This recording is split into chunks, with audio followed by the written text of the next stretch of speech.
One random Tuesday, a stranger sat across from him in a coffee shop and asked a simple question that shattered the walls of his perfectly organized life. The Tuesday morning started like every other Tuesday for Jake. He walked into the same coffee shop at exactly 8:15 a.m., ordered the same black coffee, and sat at his favorite corner table near the window.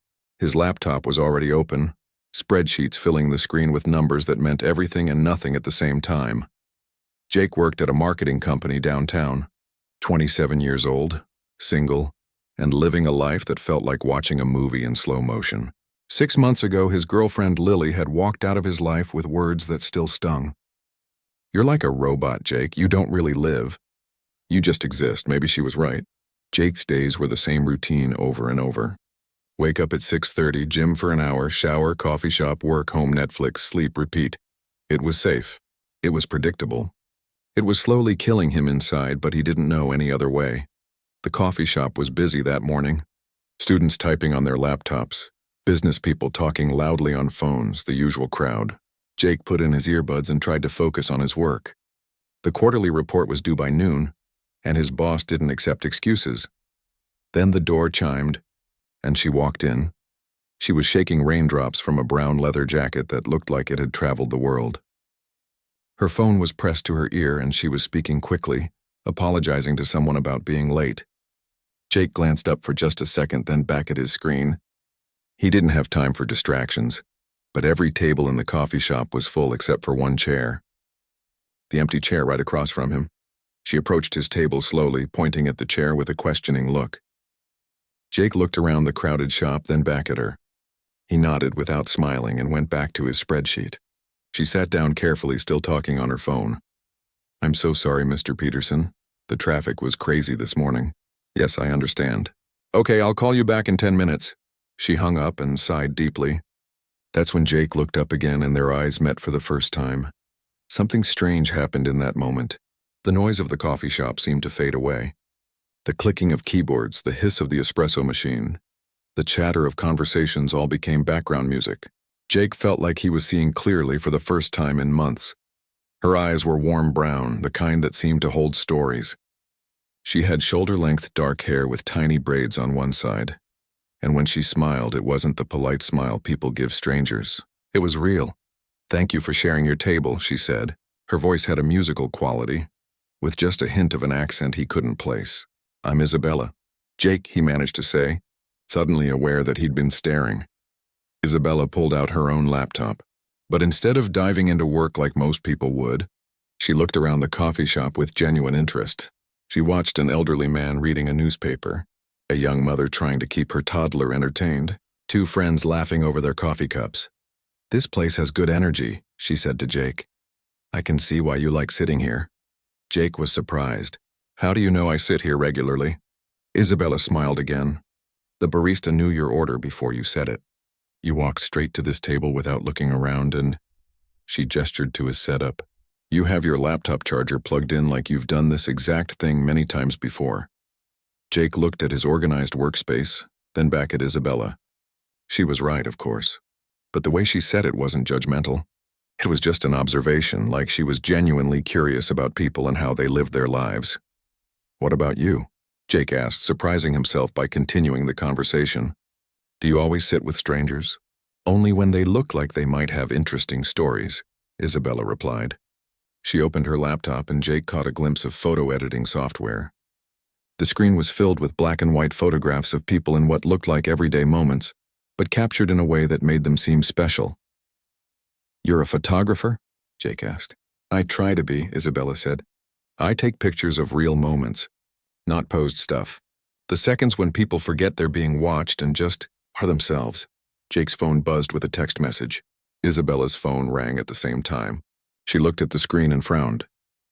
"My client just canceled our meeting," she said, looking both disappointed and relieved. 3 hours of preparation for nothing. Jake looked at his phone. His boss was asking about the report, but for the first time in years, Jake didn't feel the usual panic about work deadlines. He felt something else entirely. "Well," Jake said, closing his laptop slightly, "I guess we both have some unexpected free time." Isabella raised an eyebrow. "Are you suggesting we make the most of it?" Jake surprised himself by nodding. Why not? I mean, if you want to. I was just going to work on this boring report, but... He trailed off, not sure where he was going with this. But life's too short for boring reports? Isabella finished with a grin. Something like that, Jake said, and for the first time in 6 months, he smiled a real smile. Outside, the rain had stopped, and sunshine was beginning to stream through the coffee shop windows. Jake looked at Isabella, at her laptop full of captured moments, at the way she seemed so alive and present in the world, and he made a decision that would change everything. He closed his laptop completely. What happened next surprised Jake more than anything else that had happened to him in years. Instead of making an excuse and leaving, he stayed. Instead of checking his phone every 5 minutes, he put it face down on the table. Instead of thinking about spreadsheets and deadlines, he found himself completely focused on the woman sitting across from him. Isabella ordered another coffee, this time a caramel latte with extra foam. Jake watched her talk to the barista like they were old friends, even though he knew she'd never been in this coffee shop before. She had this way of making people smile, of making them feel like they mattered. So, Jake, who sits in the same spot every morning, Isabella said when she returned to their table. What do you do when you're not analyzing numbers on a computer? The question caught him off guard. When was the last time someone had asked him about his life outside of work? I go to the gym. I watch movies. Normal stuff, I guess. Normal stuff, Isabella repeated, but not in a mean way, more like she was trying to understand. What kind of movies do you like? Jake felt embarrassed to admit that he mostly watched whatever was trending on streaming platforms. Action movies, some comedies. Nothing too deep, Isabella nodded thoughtfully. She pulled her camera out of her bag, a professional-looking black camera that seemed well-used and well-loved. Can I show you something? She turned the camera's display screen toward Jake and started scrolling through photos. Each image was of regular people doing regular things, but somehow they looked extraordinary. An old man feeding pigeons in the park, his face lit up with pure joy. A teenage girl reading a book at a bus stop, completely lost in another world. A construction worker taking a lunch break looking up at the sky with wonder. These are beautiful, Jake said, and he meant it. How do you make ordinary moments look so important? Because they are important, Isabella said simply. Every moment we're alive is important. We just forget to notice. Jake looked at the photos again. There was something in each person's face, something real and unguarded. How do you get people to look like that? I don't get them to do anything. I just wait for the moment when they stop pretending and start being. The words hit Jake harder than he expected. When was the last time he had stopped pretending? When had he last felt the kind of peace he saw in these faces? Isabella put her camera away and leaned forward slightly. Can I ask you something, Jake? And you can tell me it's none of my business if you want. Jake nodded, though his stomach fluttered nervously.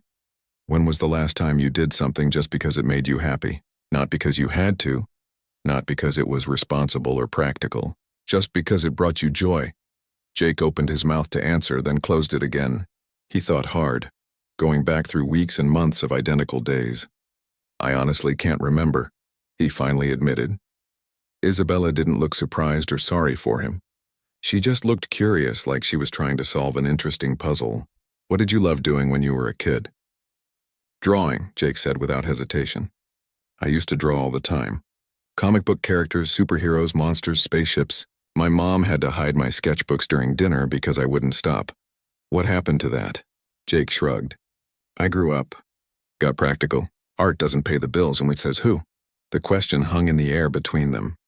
Jake realized he'd never really thought about it. It was just something everyone knew, right? You couldn't make a living as an artist. You had to get a real job, save money, be responsible. My parents, I guess. My teachers. Everyone. Isabella was quiet for a moment, sipping her coffee. I have a confession, she said. When I sat down at your table, I thought you were going to be boring.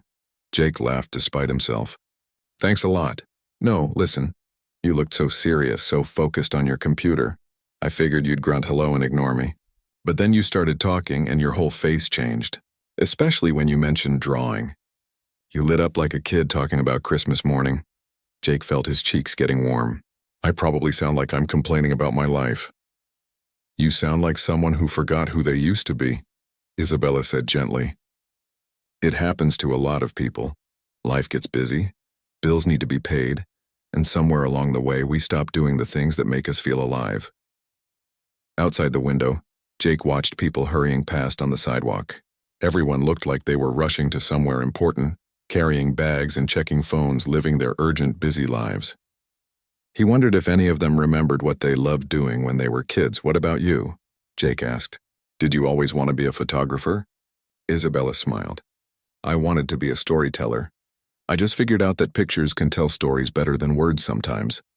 She showed him more photos on her camera. A grandmother teaching a little girl to braid hair. Two friends laughing so hard they were crying. A man playing guitar on a street corner completely lost in the music. "Every person has a story," Isabella said. "Most people are so busy trying to be who they think they should be that they forget their own story. They forget what makes them unique." Jake studied Isabella's face as she talked about her work. Her eyes sparkled with passion, and her hands moved expressively as she spoke. She was completely authentically herself in a way that Jake envied. "You really love what you do," he said. "I love life," Isabella corrected. "Photography just helps me pay attention to it." Jake's phone buzzed again. This time it was his boss calling. Jake looked at Isabella, then at his phone, then made a decision that would have shocked his co-workers. He declined the call. "Wow," Isabella said, grinning. "That felt rebellious." "It did," Jake agreed, and he was surprised by how good it felt. They talked for another hour about everything and nothing. Isabella told him about growing up in a family that moved every few years, how it taught her to find home in people and moments instead of places. Jake found himself sharing stories he hadn't thought about in years. Childhood memories and dreams he'd buried under years of being practical and responsible. When Isabella finally looked at her phone, she gasped. "We've been talking for 3 hours." Jake couldn't believe it. It felt like minutes. "I should probably get back to work," he said, though every part of him wanted to stay. Isabella started packing up her camera and laptop. "This was really nice. Jake, thank you for letting me share your table. Thank you for reminding me that there's more to life than spreadsheets," Jake said. As Isabella slung her camera bag over her shoulder, she turned back to Jake with a thoughtful expression. "Can I ask you something kind of weird?" Jake nodded. "Would you let me take your picture sometime? Not posed or fake, just you being yourself." Jake felt his heart skip a beat. "Why would you want to do that?" Isabella smiled that genuine smile again. "Because I think there's an interesting story in your eyes and I'd like to help you remember it." Jake spent the rest of that week thinking about Isabella's question. Would he let her take his picture? The idea terrified him and excited him at the same time. He kept imagining what she might see through her camera lens, what story she thought was hiding in his eyes. By Friday afternoon, he still hadn't given her an answer. They had exchanged phone numbers before leaving the coffee shop, but Jake kept typing messages and then deleting them. What was he supposed to say? He felt like a teenager trying to ask someone to prom. Finally, on Saturday morning, he sent a simple text. "I've been thinking about your offer. When did you want to do the photo session?" Isabella replied within minutes. "How about today? I have a studio space downtown. Only if you're ready, though. No pressure."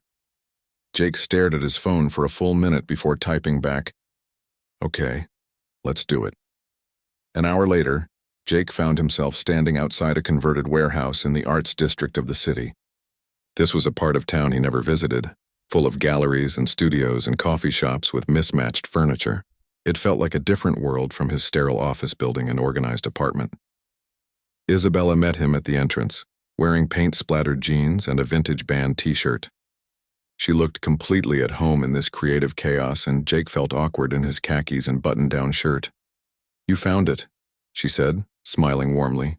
"Come on up. Fair warning, my studio is a bit of a mess." She led him up 3 flights of stairs to a large open space with huge windows letting in natural light. Isabella wasn't kidding about the mess. Photography equipment was scattered everywhere. Cameras, tripods, lighting umbrellas, rolls of backdrop paper. The walls were covered with hundreds of photographs, some framed, others just pinned up with thumbtacks. Jake walked slowly around the room, studying the images. They were all like the ones Isabella had shown him on her camera, but seeing them large and printed made them even more powerful. Real people in real moments captured with such honesty that Jake felt like he was intruding on something private. "These are incredible," he said, stopping in front of a photo of an elderly woman laughing while dancing alone in what looked like her kitchen. "How do you get people to be so themselves?"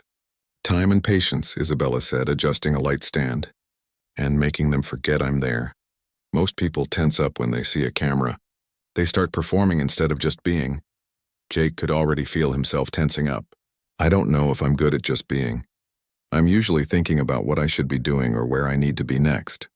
Isabella turned to look at him, her expression thoughtful. "What are you thinking about right now?" "Honestly, I'm thinking about how I probably look awkward and wondering if this was a mistake." Isabella laughed, but not in a mean way. "Perfect. That's exactly the kind of honesty I want to capture." She started setting up her camera while Jake continued exploring the studio. In one corner, he found a desk covered with contact sheets and photo prints. Among them was a sketchbook open to a page filled with pencil drawings. "You draw too?" Jake asked. Isabella looked over from where she was adjusting a light. "A little. Sometimes I need to work out an idea before I photograph it." Jake studied the sketches. They were good, really good. Faces full of emotion, hands and expressive gestures, small details that brought the drawings to life. "These remind me of why I used to love drawing." "What specifically?" Jake thought about it. "The way you can capture not just how someone looks, but how they feel. Like you're showing their inside on the outside." Isabella stopped what she was doing and really looked at Jake. "That's exactly what I try to do with photography. You get it." Something shifted in Jake's chest, a feeling he couldn't quite name. When was the last time someone had told him he understood something important? "Okay," Isabella said, picking up her camera. "Let's start simple. Just sit wherever feels comfortable." Jake perched awkwardly on a stool, trying to figure out what to do with his hands and where to look. "Stop," Isabella said gently. "You're performing again. Pretend I'm not here. Pretend you're just sitting in your favorite place, thinking about something that makes you happy." "I don't know if I have a favorite place anymore," Jake admitted. "Then think about a memory that makes you smile." Jake closed his eyes and tried to think of something. After a moment, a memory surfaced. He was maybe 8 years old, sitting at the kitchen table with his sketchbook, completely absorbed in drawing a superhero he'd invented. His mom was cooking dinner, and the whole house smelled like her homemade spaghetti sauce. His dad was reading the newspaper, occasionally looking over to see what Jake was drawing and making encouraging comments. "There," Isabella said softly, and Jake heard the quiet click of her camera. "Whatever you were just thinking about, stay with that." Jake kept his eyes closed, letting himself sink deeper into the memory. He remembered the feeling of complete focus, of being so absorbed in creating something that time seemed to stop. He remembered the pride he felt when he finished a drawing, the excitement of showing it to his parents. "When you were little," Isabella said, still taking pictures, "what did you want to be when you grew up?" "A comic book artist," Jake said without opening his eyes. "I wanted to create superheroes and tell stories about ordinary people who discovered they had extraordinary powers." "What changed?" Jake opened his eyes and looked directly at Isabella. For a moment, he forgot about the camera entirely. "Life, I guess. People started telling me I needed to be realistic. Art was a hobby, not a career. I needed to think about the future, about stability." Click. Isabella captured that moment of sadness and realization. "Do you miss it?" she asked. "Every day," Jake said, surprising himself with the honesty in his voice. "I miss feeling excited about creating something. I miss having ideas that made me want to jump out of bed in the morning." Isabella lowered her camera and looked at him directly.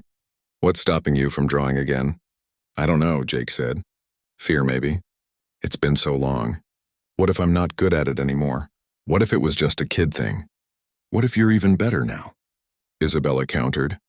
"What if all those years of experience of seeing the world have given you new stories to tell?" The idea hit Jake like a lightning bolt. He'd never thought about it that way. He'd assumed that because he'd stopped drawing for years, he'd lost whatever ability he'd had. But maybe Isabella was right. Maybe he had new perspectives now, new understanding of people and emotions that could make his art even more meaningful. "You know what I think?" Isabella said, setting her camera down completely. "I think you're afraid of finding out you're still the same creative, passionate person you used to be. Because if you are, then you'll have to admit that you've been settling for less than you deserve." Jake felt like Isabella had just looked straight into his soul and spoken a truth he'd been hiding from himself for years. The realization was both terrifying and liberating. "I am afraid," he said quietly. "What if I try and fail? What if I'm not as good as I remember?" Isabella smiled. "Then at least you'll know, and knowing is better than always wondering." The photo session changed something in Jake. For the rest of that weekend, he couldn't stop thinking about what Isabella had said. On Sunday evening, he found himself at a drugstore, standing in front of a display of sketchbooks and pencils. His hands shook slightly as he picked up a simple spiral-bound pad and a set of drawing pencils. At home, he sat at his kitchen table with the blank page in front of him.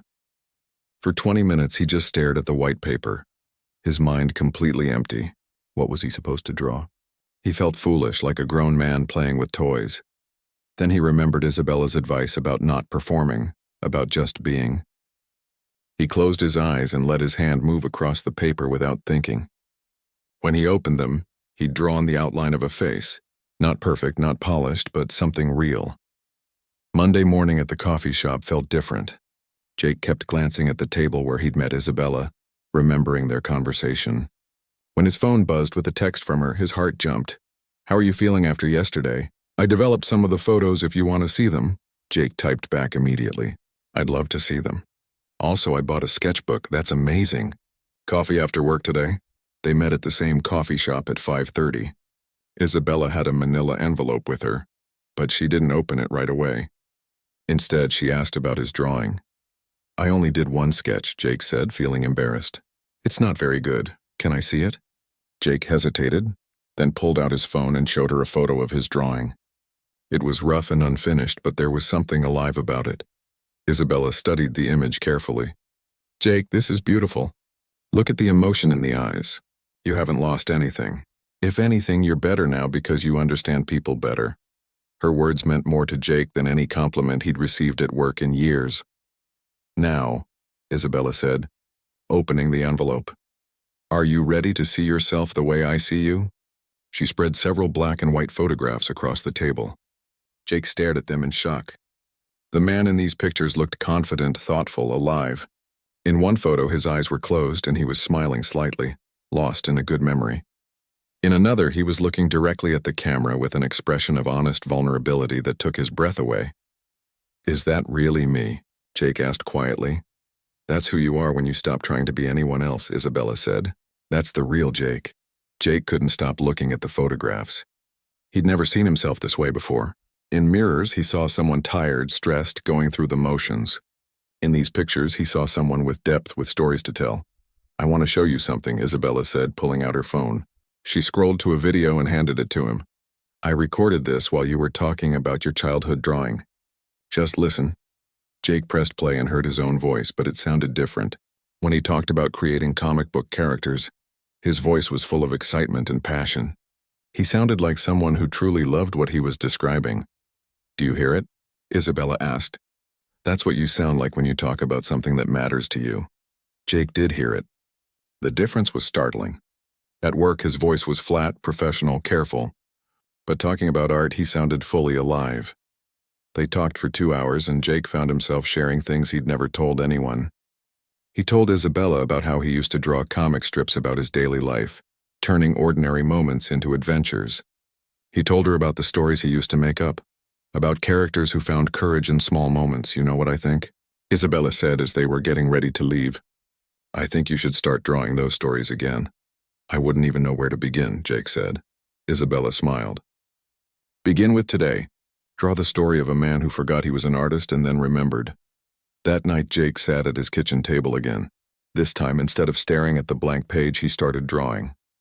He drew himself in the coffee shop, hunched over his laptop. Then he drew the moment Isabella sat down across from him. His hand moved more confidently now, the lines flowing more naturally. By midnight, he had filled 8 pages with rough sketches telling the story of their meeting. It wasn't perfect, but it was real. It was his story. The next few days passed in a blur of work and secret drawing sessions. Jake found himself sketching during lunch breaks, carrying his small notepad everywhere. He drew the security guard who always smiled at him in the lobby. He drew the barista who knew everyone's order by heart. He drew the woman on the subway who always read romance novels. On Thursday, Isabella texted him with exciting news.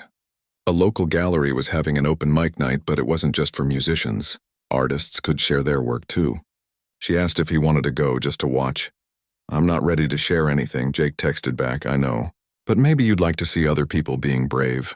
Sometimes watching courage can help us find our own."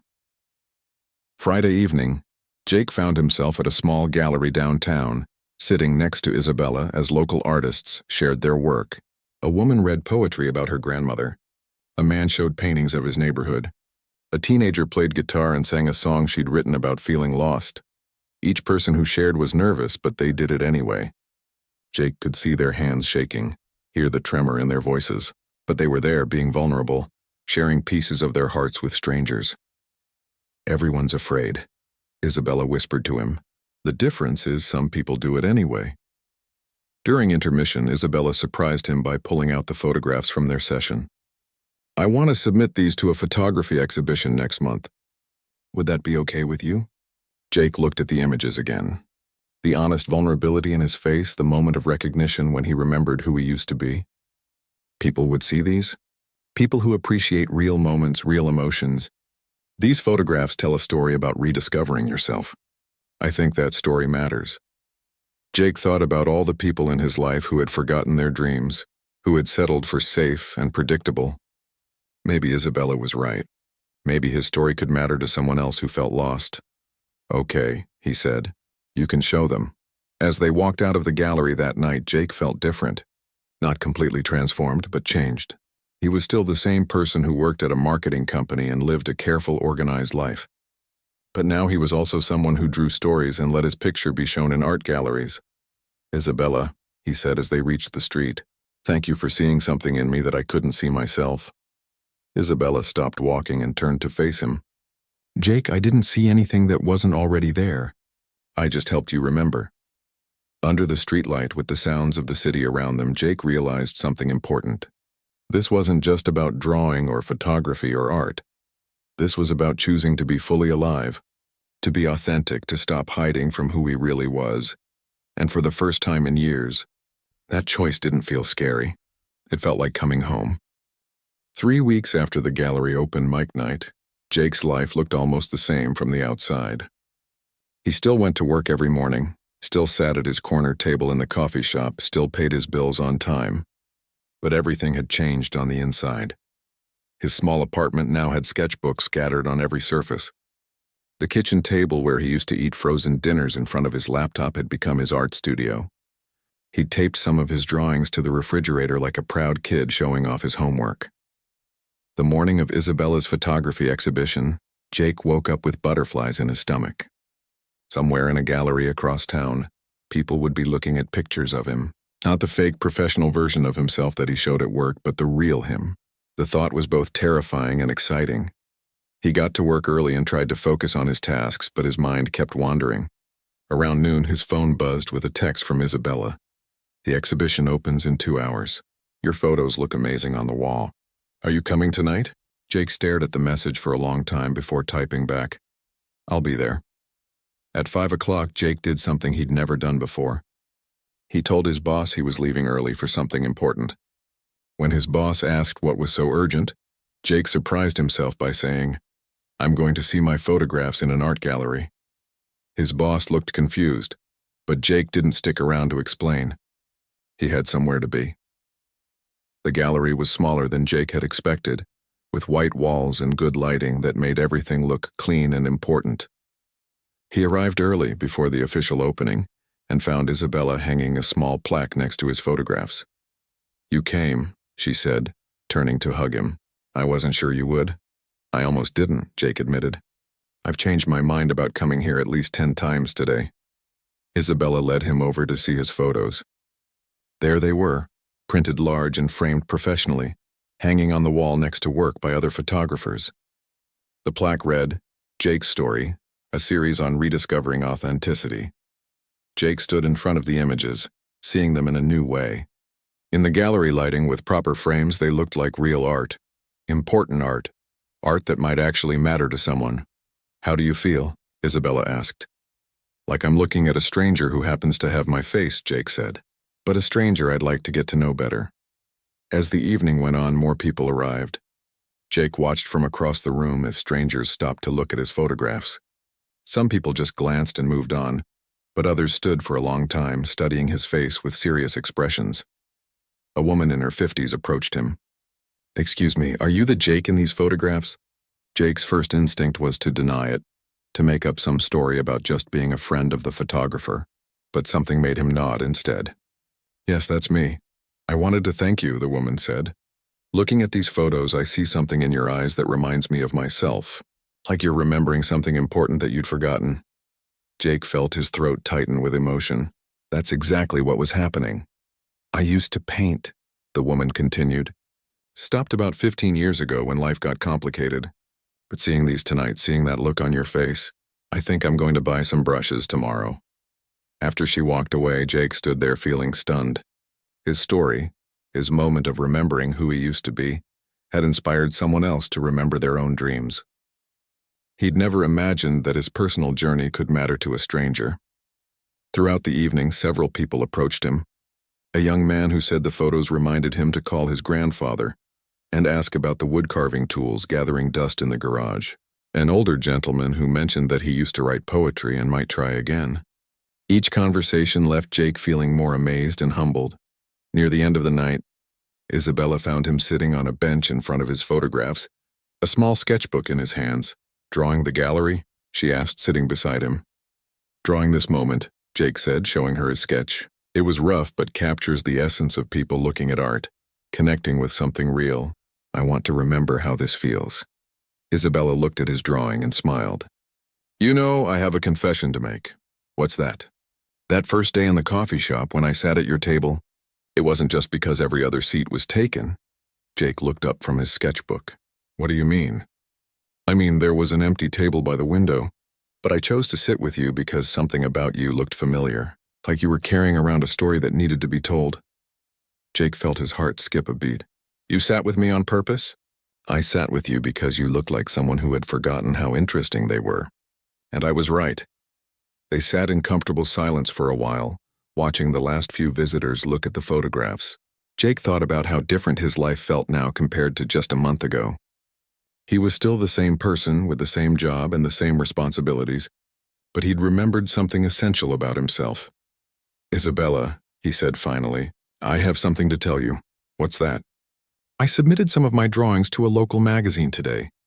They're looking for someone to illustrate a story about ordinary people doing extraordinary things." Isabella's face lit up.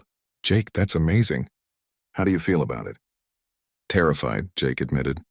"But excited? For the first time in years, I'm excited about something that might happen in my future." As they prepared to leave the gallery, Jake took one last look at his photographs on the wall. Tomorrow, the exhibition would continue without him. People would stop and look at his face at that moment when he remembered who he really was. Some of them might be inspired to remember their own forgotten dreams. Walking out into the cool night air, Jake realized that this wasn't really an ending. It was a beginning. He thought about the woman who was going to buy paintbrushes, the young man who was going to call his grandfather, all the small acts of courage that might happen because people saw his story. "Thank you," he said to Isabella, as they reached the street corner where they would part ways. "For what?" "For seeing me before I could see myself. For believing I had a story worth telling." Isabella smiled and hugged him goodbye. "Everyone has a story worth telling, Jake. Most people just need someone to help them remember." As Jake walked home, he thought about Monday morning. He would go back to his corner table at the coffee shop, but this time he'd bring his sketchbook. He would keep drawing stories about ordinary moments made extraordinary. He would keep being the authentic version of himself that Isabella had helped him rediscover. Because he'd learned something important. The most powerful thing you can do is stop pretending to be someone else and start being brave enough to be yourself. And sometimes, all it takes is one person sitting beside you, looking into your eyes, and seeing something beautiful that you'd forgotten was there.